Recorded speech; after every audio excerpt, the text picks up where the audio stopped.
Good morning. Today is Tuesday, April 11th.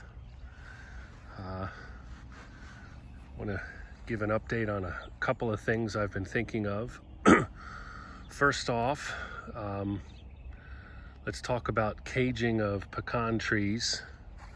So I've done many things as far as caging, but this is the system that I tend to employ now.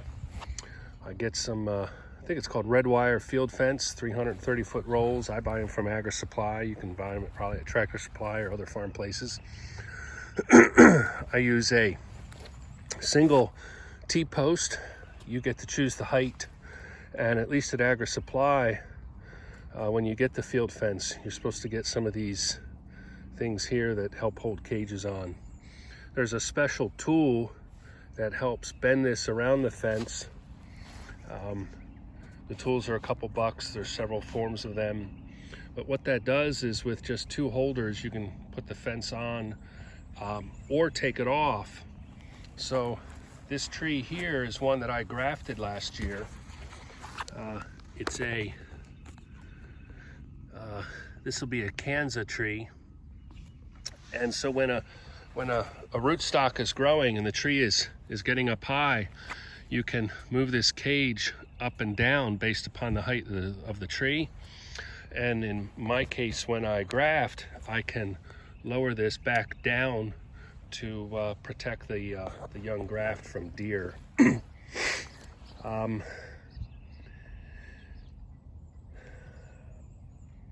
I prefer to not put the cage on the ground, because then all this grass and weeds will kind of intergrow with it. I used to put it on the ground, but it gets to be a bear to move.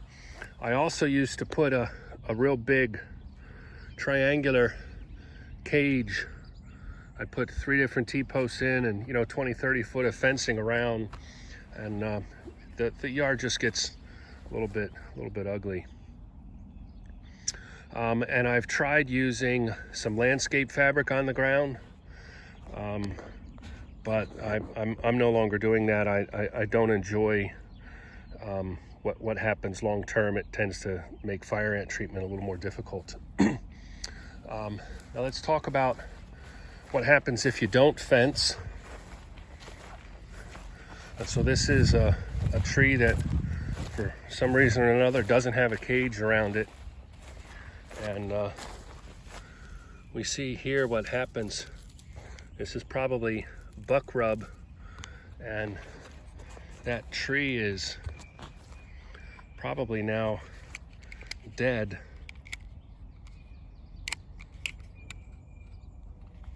And so there's nothing green showing under here where it should be. And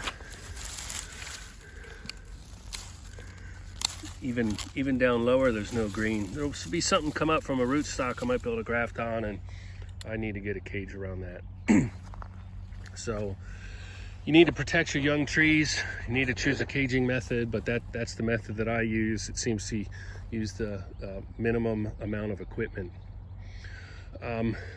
As I walk around and take a look at things, our irrigation system is set up for rows of pop-up PGP Ultra sprinklers that come up in between the pecan trees. We hired the work out for the irrigation, and my plan was to count on, I think it's called translocation, but pecan trees will take water from where it is to where they need it.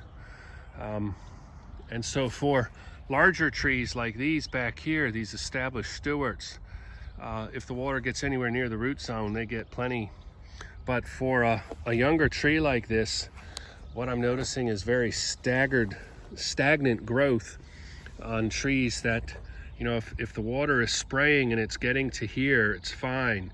But if it's not, it's a horrible system, and it has to wait for very, very slow growth of the tree until the roots reach out to where that water is.